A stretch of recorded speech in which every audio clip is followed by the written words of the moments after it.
So, kumusta mga kanoysi? Welcome back sa ating YouTube channel, Filipinoysi. So, ngayong araw, another update na naman tayo patungkol na naman ito sa WPS nating mahal. Ano? So, ngayong araw, this video is from Philippines Trending News. So, meron itong pamagat na kakapasok lang, malalang giyera to. Nagwalang Japan sa WPS. Pinaulanan ng China. Alsabalutan lahat. Diyos ko po, ano na naman to. So, yun, bago natin simulan, Philippines Trending News, supportahan nyo yan. Tapos, syempre, kung trip nyo ng mga ganitong reaction video, may kasama kayo manood. Huwag nyo na rin kalimutan supportahan yung YouTube channel natin, Filipinoysi. So, mga kanoysi, hindi na natin ito patatagalin pa. Simulan na natin pagkaagawin pa ng China.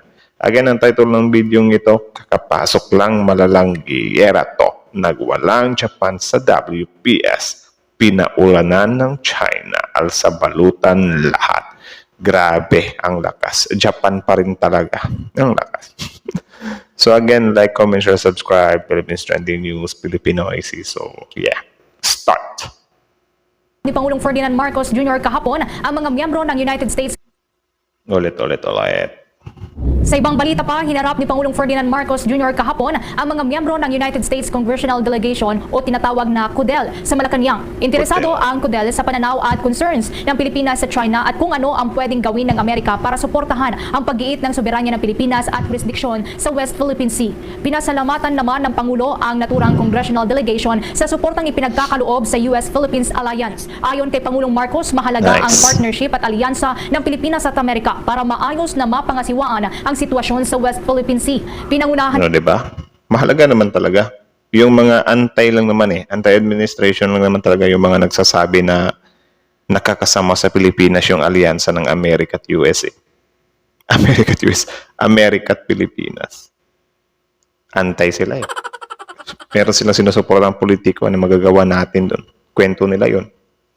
Naman na Representative Michael McCall, Chairman ng House Committee on Homeland Security ng Republican Texas, ang U.S. Congressional Delegation. Kasama ni McCall si Representative Addison Graves Wilson, miyembro ng House Committee on Foreign Affairs at isa ring Republican 2nd District ng South Carolina. Sa panig naman ni McCall, pinasalamatan din ito si Pangulong Marcos para sa suporta ng Pilipinas sa Amerika sa usapin ng kalayaan o pagiging malaya. Ayon kay McCall na nakita nila kung paano atakihin ng ibang tyrannical governments ang Israel, Ukraine at Indo-Pacific. Kaya mahalaga niya na matiyak.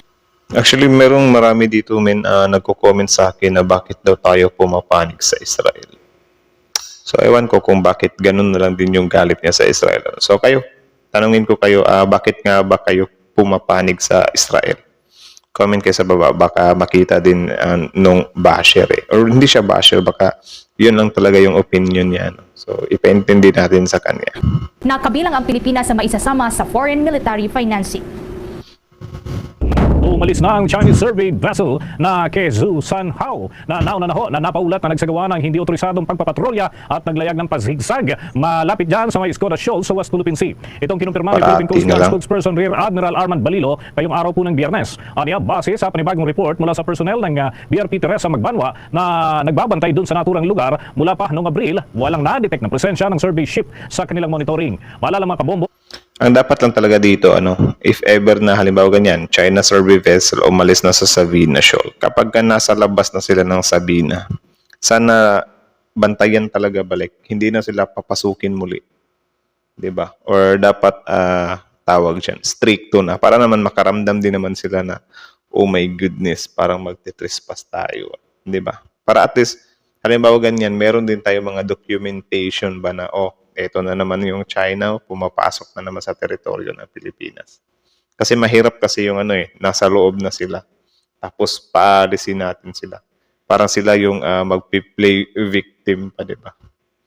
So sana lang ganun yung gawin. Or I think ganun naman talaga yung ginagawa ng admin. Una nang namataan sa Escoda Shoal ang naturang survey ship sa may Escoda Shoal noon po itong Hulyo 25 base na rin sa monitoring ng United States Maritime expert na si Ray Powell. Samantala patuloy pa rin ang naobserbahan ng mga personnel ng BRP Teresa Magbanwa na presensya ng barko ng China sa Shoal, kabilang na ang China Coast Guard vessel na may boat number 5901 o tinatawag na monster ship, isang Chinese militia vessel at dalawang Chinese inflatable boats. Ayon pa sa Philippine Coast Guard, namataan ang naturang mga sasakyang pandagat ng China habang magsasagawa sila ng rotation and resupply mission sa kanilang unit dyan sa parte ng West Philippine Sea, kung saan lulan mga kabombo ng BRP Teresa Magbanwa si Admiral Gavan kasama na ang iba pang personnel ng Philippine Coast Guard. Subalit hindi nagpatinag ang Philippine Coast Guard Okay. sa mga barko ng China sa pagsasagawa ng rotation and resupply mission. Paliwanag pa ng Diba? Yun naman talaga yung dapat gawin natin eh.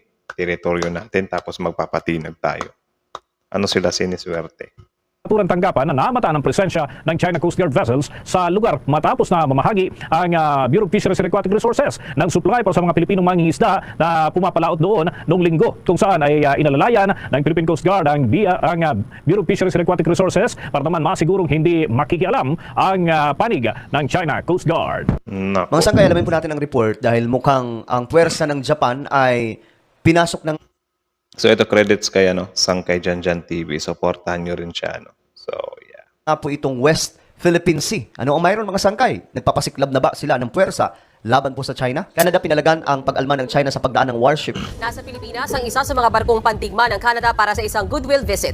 Kasabay niyan, pinalagan ng Canada ang Goodwill? pag-alma ng China sa pagdaan ng naturang warship Goodwill visit. Parang siya? Parang pintura.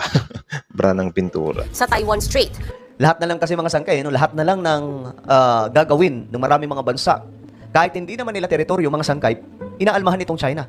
Mukhang gusto na atang pag-ariin itong China ang buong karagatan ng buong mundo. Kasi ngayon nga mga sangkay, Relate ako dyan. Grabe, parang yun talaga yung Kung yung Amerika ba yung may guys, yung sa One New World Order or kasi kung if ever yun yung agenda ng Amerika, sa China naman, sa kanya naman yung tubig. Loko talaga. doon din po sa may malapit sa border ng America, Exclusive Economic Zone, andun din po ang China, nanggugulo din po, mga sangkay. So isa Diba? po yan sa pinag-uusapan ngayon sa international din, bakit ang China nagpapang-abot na po sa Amerika? Nasa frontline Yan. ang balitang yan si Camille Samonte. Mula Atlantic Ocean, tumulak ang Canadian warship na HMCS Montreal patungo sa Pilipinas. Grabe na. Bago dumaong sa Manila Port, binaybay nito ang Taiwan Strait para magsagawa ng route and transit. Bagay na ikinainis ng China. Ano pa ang inaasahan natin sa China, mga sangkay? Talaga, maiinis sila. Kasi bawat galaw na lamang po ng mga malalakas na bansa, pag alam po nilang pabor yan sa Pilipinas, inaalmahan nila. Tila baga para po silang para pong ang probinsya nila kung iturin ang Pilipinas.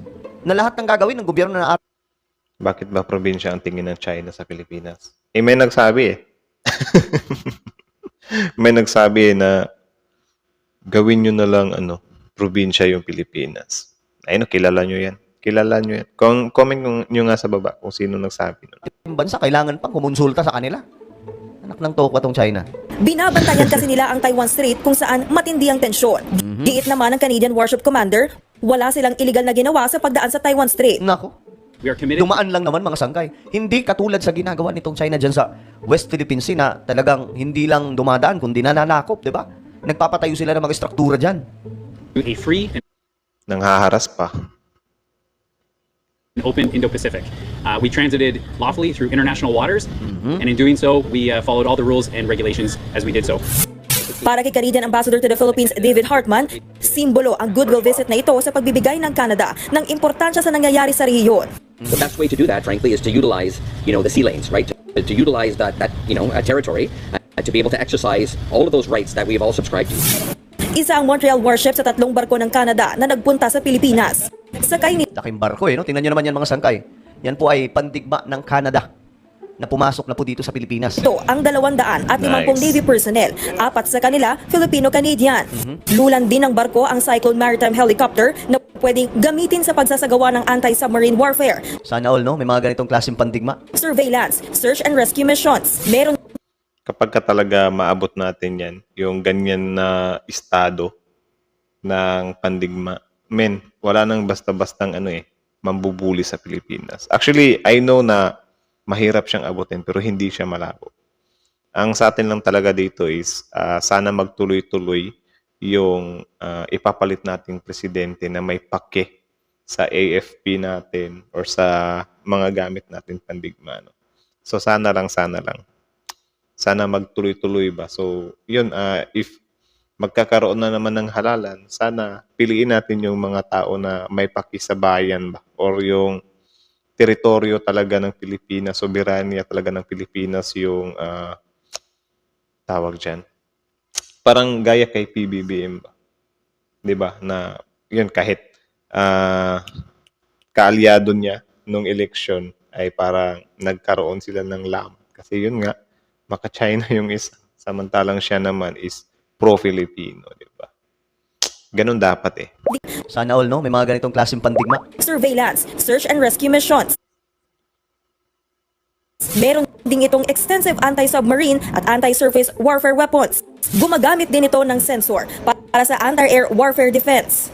5 araw na kadaong ang Royal Canadian Ship dito sa Manila Port magsasagawa ng maritime exercises ang Canadian Navy kasama ng ating Philippine Navy. Magandang pagkakataon daw ito para So, saan puwersa yan? Canadian Navy at Pilipinas. mapabuti ang interoperability ng dalawang bansa habang nagbabantay sa Indo-Pacific.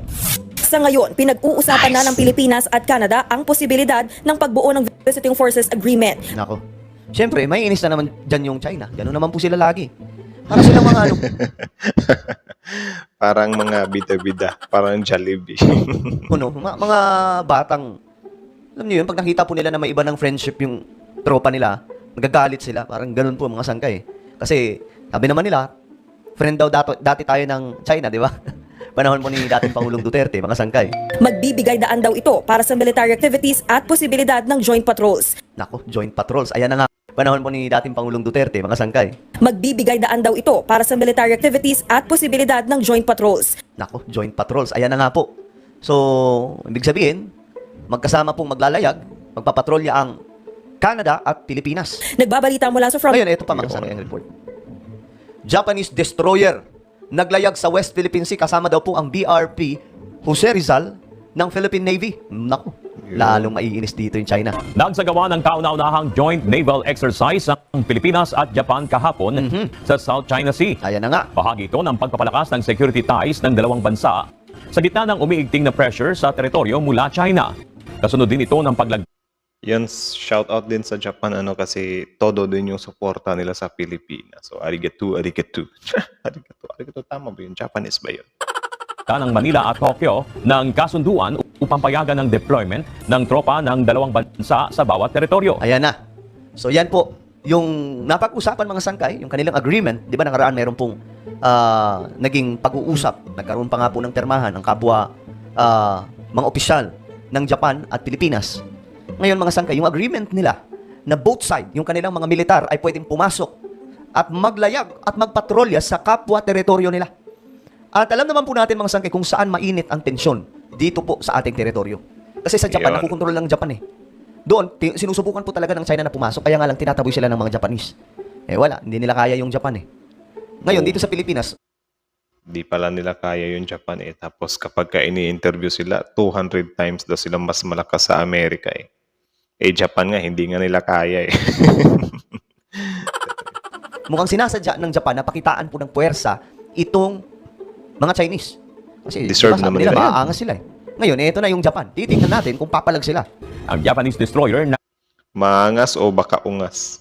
JS Sasha Nami at ang Philippine Guided Missile Frigate na BRP Jose Rizal ay nakibahagi sa naturang unang bilateral maritime cooperative activity. Kabilang sa mga isinagawa ay ang communications exercise sa pagitan ng dalawang barko at mga taktikal na maniobra sa West Philippine Sea. Ang naturang naval exercise, Philippine Navy at Japan Maritime Self-Defense Force ay bahagi ng pinagtibay na ugnayan at mutual commitment sa pagpapanatili ng kapayapaan at katatagan Nice. sa rehiyon. Ako mga sangkay, mas okay ako dito sa Japan kaysa sa Amerika. Kasi ang US, may history po talaga na every time na pinapasok nila yung isang bansa, napapahamak. Diba? Pag-aralan yung mga sangkay, yung mga bansa sa Middle East. Isa sa halimbawa, yung Ukraine. Mga sangkay, diba? Asan ngayon yung Ukraine, diba? Andun. Kalaban po yung Russia. So, dito sa bansa natin, itong ginagawa ng Japan, approve sa akin. Kasi nga po, kapwa natin, Asyano. Nasa iisang rehiyon po tayo, mga sangkay. Nasa Asia po tayo. Tama din naman. Meron din namang point, you know. Kapit po tayong Okay. bansa. Kapit-bahay na kapit-bahay po talaga yan. So kung mayroon akong ano dyan, mas okay itong Japan. At saka itong Japan, kita nyo naman mga sangkay, hindi makapalag itong China. Diba? Nagngangangak na nga lang po sila. Umiiyak na nga lang sila every time na may galaw po yung Japan. Wala sila magawa. Kasi yung Japan, mga sangkay, tahimik lang pero may ibubuga. Alam po nila. Alam po ng China ang kakayahan ng Japan. Simula pa po noong World War II. Ngayon, mga sangkay, pinasok na po. Ayan na nga po, nakikita na po natin, pinasok na nila ang West Philippine Sea nitong Japan. So ano ang susunod na mangyayari, mga sangkay? Papalag ba ang China? Well, alamin po natin yan. Ano ba ang inyong komento? Just comment down below.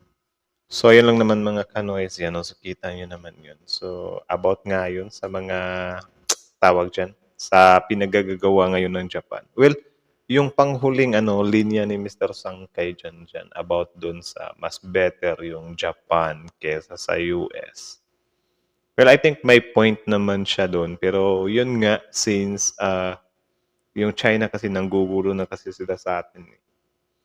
'Di ba? Kasi dati pa naman nung pinull out ni Duterte yung suporta ng Amerika dito at pinalitan ng China ay parang naano din naman tayo noon na napaniwala nila tayo na okay, walang nangyari or may peace nga. Pero yun nga, malaman-laman natin ang hidden agenda pala ng past administration ay yun nga parang ibinigay or parang kinontrata bang tawag dyan? Parang ginanon yung yung WPS na kaya pala bawal i-repair yung BRP Sierra Madre para kung sakaling masira na yon, wala na. Wala na talaga tayong tawag dyan, lugar dyan. So, ang nagpapatunay nga dyan ay nung sinimula ng administrasyong ito na i-build uli yung barkong yan or yung i-repair siya, ay nagalit yung China. So, since doon pa lang, parang na-prove na natin na, parang lang pala to, hinintay lang na masira tong BRP Sierra Madre. Tapos, after that, ano na mangyayari? Goodbye na. Goodbye na WPS. Parang ganun. 'Di ba? So, since nangyari na nga yung sorry. Nangyari na nga yung yung conflict ng Philippines at China ay parang yun, mas maigi na lang din na nandito yung Amerika talaga kasi yung Amerika kasi meron tayong mutual defense treaty sa kanila, 'di ba? Yung Japan naman, though goods yung Japan pero yun, hindi din naman talaga natin sila totally mapagkakatiwalaan. Yung Amerika nga hindi nga natin totally mapagkakatiwalaan na meron ng MDT, 'di ba? Doon na lang talaga tayo magkakaalaman if ever talaga magkaroon na ng conflict yung PH at China kung hanggang saan yung suporta ng Amerika. Pero yung Japan kasi parang mas I think mas malayo siya kapag i-communicate natin siya kasi yun nga wala tayong mutual defense treaty sa kanila, di ba? So yun, I think okay lang din naman siguro if bago pa nangyari itong yung bangayan ng PH at China, baka mas may point yun na parang delicates tayo dun sa Amerika. Or siguro, yun nga yung nangyari talaga. It's just nangyari na eh. So, pangatawanan na lang natin na yung Amerika ay parang yun yung sasandalan muna natin. Kasi hesitant din naman yung yung China na galawin tayo dahil nandyan yung Amerika, di ba? So, yun. Yung Japan naman is goods din naman sa Pilipinas. Yung Amerika goods din. So, yeah. Ang di lang naman talaga goods sa atin ay yung China. No? So, yun lang naman. Kayo, ano masasabi nyo dito mga ka-YC? Comment down below. So, again, ang video ito ay mula kay Philippines Trending News. Original video link in the description box below. Tapos, syempre, before you leave on our YouTube channel, don't forget to like, comment, share, subscribe in our YouTube channel. So, again, hanggang dito na lang. Thank you so much for watching Philippines Trending News, Sangkay Janjan TV, Filipino YC. So, like, comment, share, subscribe. Thank you so much for watching. Filipino YC is out.